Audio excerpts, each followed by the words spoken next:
Bonjour à tous et bienvenue sur tapsuracoustique.com pour un nouveau cours de guitare en vidéo. Aujourd'hui, on va continuer notre série sur comment composer votre première grille d'accords. Et après avoir fait la première partie et la deuxième partie de cette série, on aborde évidemment la troisième partie. Quelle surprise! Alors de quoi est-ce qu'on va parler aujourd'hui? On va faire une étape très importante dans l'apprentissage de la composition. On va revenir un petit peu sur ce qu'on a vu dans les deux premières parties. On a vu comment prendre une gamme majeure. Aujourd'hui, je vais prendre la gamme de sol majeur pour les besoins de cette vidéo. On a vu comment trouver facilement les accords de cette gamme. Donc, si vous voulez mettre la vidéo sur pause pour retrouver les accords de la gamme de sol majeur, faites-le tout de suite, parce que moi, je vais vous les donner. Puisqu'en sol majeur, on aura les accords de sol majeur, la mineur, l'accord de si mineur, que je vais mettre de côté pour l'instant, parce que c'est un barré, et on n'est pas obligé de s'embêter avec celui-là. Do majeur, ré majeur et mi mineur. Et on a vu comment on peut prendre ces accords et les assembler dans une grille d'accords avec le sol majeur, l'accord de tonique, premier accord de la gamme, qui doit apparaître soit au début, soit à la fin de notre grille d'accords, histoire d'avoir un semblant d'harmonie. Et si on utilise ces outils-là, eh ben on va pouvoir faire des grilles d'accords, genre sol, ré majeur, la mineur, do majeur, ou peut-être sol majeur, mi mineur, do majeur, ré majeur, ou alors, je sais pas, sol majeur, la mineur, ré majeur, do majeur. On peut en faire plein des grilles d'accords comme ça, mais qui vont, au bout d'un moment, finir par tourner un petit peu en rond. Si vous avez suivi mon conseil d'écrire plein de grilles d'accords, vous aurez peut-être ce sentiment de ouais, c'est un peu rébarbatif au bout d'un moment, ça se ressemble un peu beaucoup. Et vous vous posez peut-être la question, comment faire des trucs plus intéressants? Alors, une chose qu'on peut faire pour étendre un peu notre vocabulaire de compositeur, c'est d'apprendre d'autres outils théoriques. Apprendre ce qu'on appelle les cadences, apprendre les changements de tonalité, apprendre les dominantes secondaires, apprendre les enregistrements d'accords. Il y a un paquet de choses comme ça qu'on peut apprendre pour faire des grilles plus intéressantes. Mais on n'est pas obligé. Parce que ce qui se passe très souvent lorsqu'on apprend un outil comme ça, comme ce qu'on a vu là, juste les quelques accords que j'ai là et la contrainte d'avoir l'accord de tonique en début et en fin de grille, c'est que souvent on peut faire beaucoup de choses avec ça, mais on s'en rend pas forcément compte. Pourquoi? Parce qu'on est débutant, parce qu'on ne sait pas encore, on n'a pas encore d'expérience, on n'a pas encore beaucoup de créativité. Et une étape très importante dans l'apprentissage de la composition, c'est de débloquer toutes ces pistes-là qui, à premier abord, ne sont pas apparentes. Et ça, c'est ce qu'on va faire aujourd'hui. Je vais vous montrer quelques façons de créer des grilles d'accords avec juste ces quelques contraintes de base, sans apprendre rien d'autre d'un point de vue théorique, pas besoin de connaître quoi que ce soit d'autre, mais pour vous donner des grilles d'accords auxquelles vous n'auriez pas forcément pensé par vous-même. Et le but du jeu, c'est de vous encourager à creuser les choses. À chaque fois que vous apprenez quelque chose, de vous pousser à chercher vraiment qu'est-ce qu'on peut faire pour l'exploiter le plus possible. Et pas de vous contenter de faire la version la plus basique et de vous dire « Ah ouais, bah c'est un peu barbant, c'est un peu toujours pareil ». Si tout ça, ça vous plaît, évidemment, je vous rappelle que vous pouvez nous laisser un petit commentaire sous la vidéo, un petit message d'amour ou de haine, moi je prends les deux, un petit pouce vert ou bleu, je sais plus quelle couleur c'est, en plus je suis daltonien donc je ne saurais pas vous dire, un petit abonnement, petite cloche aussi pour l'abonnement, et puis vous pouvez aussi nous retrouver sur facebook.com/t4aguitare et twitter.com/tapsuracoustique. Alors la première chose que je peux faire pour varier un petit peu les choses, si j'ai une grille d'accords de 4 mesures en sol majeur avec le sol majeur qui apparaît au début ou à la fin, c'est que je ne suis pas obligé de jouer 4 accords différents. Si je fais sol majeur, ré majeur, la mineur, do majeur par exemple, voilà, que je fais ça en boucle, il y a un certain rythme qui s'opère au niveau du changement d'accord. Tous les 4 temps, si je fais une rythmique, on va changer d'accord. 1, 2, 3, 4, changement d'accord, changement d'accord, changement d'accord, changement d'accord, etc. Ce changement d'accord devient régulier et on l'entend.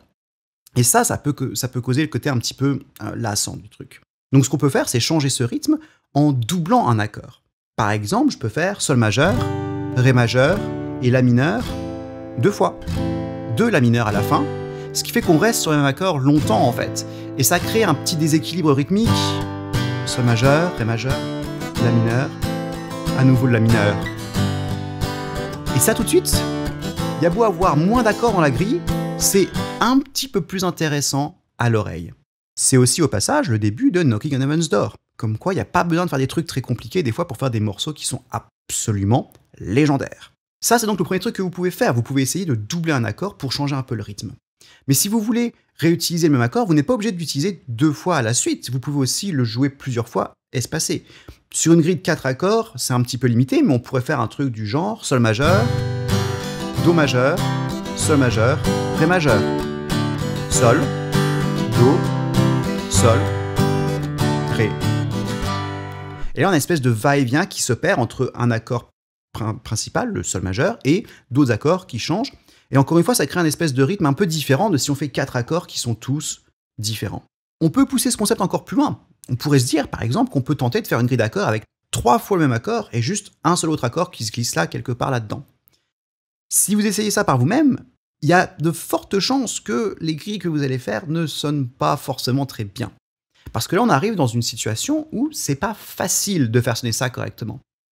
Mais l'avantage, c'est que le processus de tester des grilles avec ce genre de contraintes, de vous dire je vais essayer de faire sonner une grille avec 3 fois le même accord et je veux trouver la bonne combinaison d'accords qui marche bien, c'est extrêmement important et c'est un excellent exercice pour apprendre à composer. C'est comme ça que vous allez développer votre créativité. C'est en vous mettant un objectif qui n'est pas facile à atteindre et essayer de trouver, de triturer, d'essayer plein de grilles qui ne marchent pas avant de finir par trouver la grille qui marche.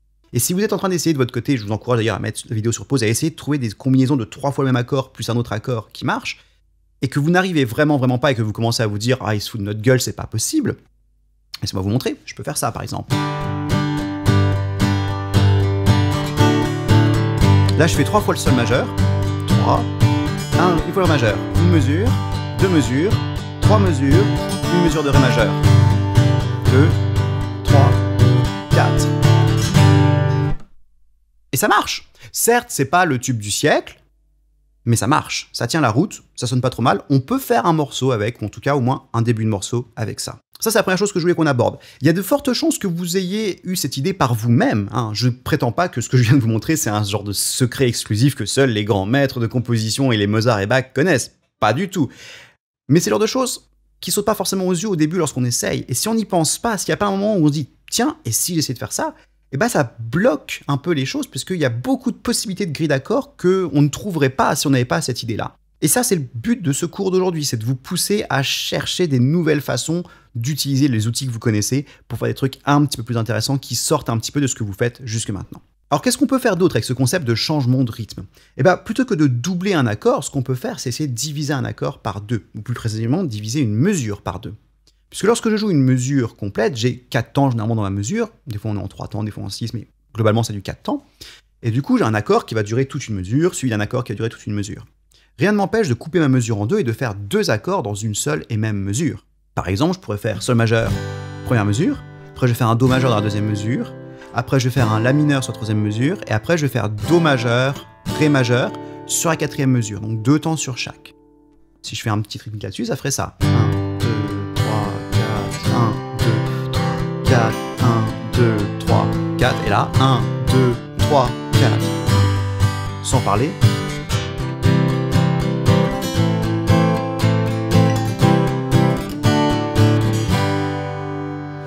Et là, encore une fois, on a un rythme différent de simplement un accord par mesure. Et ça ouvre des portes. D'autant plus que là, si on commence à faire un tout petit peu de mathématiques, qu'on a 4 mesures et que chaque mesure, on peut la diviser en 2 parties, alors en fait, on a 8 cases dans lesquelles on peut mettre les accords, si vous voulez. On a 8 changements d'accords potentiels maintenant, plutôt que 4.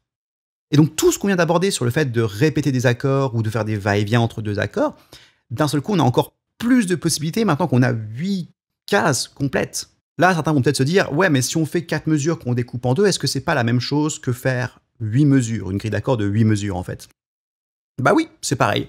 Il y a 2-3 petits détails qui font que des fois on préférera écrire 4 mesures que 8, mais c'est principalement des conventions en fait, il n'y a pas vraiment de règles absolues là-dessus, donc si vous voulez considérer que c'est 8 mesures plutôt que 4 mesures coupées en 2, faites-vous plaisir. Le point important, c'est que maintenant on a encore plus de possibilités, et qu'on va vouloir explorer ces possibilités. Donc on va partir un petit peu sur le concept de grille d'accords de 8 mesures et voir qu'est-ce qu'on peut faire avec ça. La première chose que je peux faire, c'est simplement essayer un peu naïvement de faire la même chose que ce que j'ai fait quand j'avais 4 mesures, c'est-à-dire mettre une suite de 8 accords, avec le sol majeur au début ou à la fin. Si vous faites ça, alors déjà, vous allez avoir un problème, c'est qu'on n'a pas 8 accords différents dans la gamme de sol majeur. On est obligé maintenant d'avoir des répétitions. Si vous vous forcez à faire 8 accords à la suite, il faut qu'il y ait certains accords qui soient répétés. L'autre problème que vous allez avoir, c'est qu'il y a de fortes chances que vous allez tomber sur un résultat qui sera un petit peu chaotique, j'ai envie de dire. Par exemple, je pourrais faire ça. Sol majeur, la mineur, do majeur, ré majeur, do majeur, la mineur, do majeur, do majeur. Ça part bien, au début ça va, mais au bout d'un moment, on commence à se perdre un petit peu, on sait plus trop où on est, on sait plus trop où on va, ça devient un peu barbant, c'est chaotique. Ça perd un peu le chemin. Et ça, c'est un problème qu'on va avoir lorsqu'on a des longues grilles d'accords. Et c'est un problème qui sera encore plus difficile à gérer lorsqu'on fera des grilles d'accords de 16 mesures, voire de 32 mesures. Parce que oui, il y en a qui le font, ça existe. Mais ça va nous permettre d'aborder une autre technique importante dans la création de grilles d'accords, et on va parler un petit peu maintenant de structure. Plutôt que de se dire qu'on va faire une grille d'accords de 8 mesures, on va voir ça différemment. On va se dire qu'on va faire 2 grilles d'accords de 4 mesures. Mais pour qu'on ait un côté assez homogène et cohérent dans les grilles d'accords, on va essayer d'avoir la même grille d'accords 2 fois avec juste une petite variation. Alors laissez-moi vous montrer un exemple. Je vais reprendre le début de ma grille d'accords de 8 mesures, qui commençait par un sol majeur, la mineur, do majeur, ré majeur. Et jusque-là, ça allait pas trop mal. C'est là après que c'est parti un petit peu en cacahuète. Donc ce que je vais faire maintenant, c'est que je vais changer cette grille d'accords. Je vais changer un seul accord. Par exemple, je peux changer la mineur et le remplacer par un mi mineur. Donc du coup, je passe de sol majeur, la mineur, do majeur, ré majeur, à sol majeur, mi mineur, do majeur, ré majeur. Et là, si on fait ça en boucle, il y a un côté très cohérent, encore une fois, qui s'opère, puisque la grille est quasiment la même, mais c'est un peu plus varié. Donc c'est un moyen très simple, en fait, de faire des grilles d'accords plus longues, sans forcément avoir à chercher des nouveaux instruments d'accords tout le long de la grille. Ce concept-là, encore une fois, ça va être intéressant de le pousser. Jusqu'où est-ce qu'on peut aller? Par exemple, si je voulais faire une grille d'accords de 32 mesures, c'est en fait 4 x 4 mesures. Donc si j'ai une petite grille d'accords de 4 mesures de base, je peux faire une variation. Je vais les appeler la grille A et la grille B. On va dire mon sol majeur, la mineur, do majeur, ré majeur, c'est ma grille A. Sol majeur, mi mineur, do majeur, ré majeur, c'est ma grille B. Qu'est-ce que je peux faire avec ça? Je peux faire simplement A, B, A, B. Et ça me fait une grille d'accords de 32 mesures. Je peux faire autre chose. Je peux faire A, B, A, A, par exemple. Auquel cas, là, on a une structure un petit peu plus intéressante, où on va jouer la première grille d'accords, une fois, après on fait la variation, et après je reviens sur la première grille d'accords, 2 fois. Et ça me fait une structure globale de 32 mesures, où il y a, c'est pas 2 fois 16 mesures, c'est 32 mesures. Je peux aussi faire AAAB, par exemple, ça c'est une structure très courante dans les morceaux pop, rock, etc., puisque souvent, on va avoir ce genre de structure sur des couplets, où on va avoir plusieurs fois la même grille d'accords, généralement 3 fois la même grille d'accords jouée. Et la dernière fois, on fait une petite variation pour enchaîner avec le refrain qui vient après, ou inversement. Ça ne veut pas dire que vous ne pouvez pas faire une grille d'accords de 8 mesures où il n'y a aucune répétition. Vous pouvez. C'est juste un petit peu plus difficile de trouver une suite d'accords qui réussit à tenir la route et à rester cohérent jusqu'au bout sans que ce soit chaotique.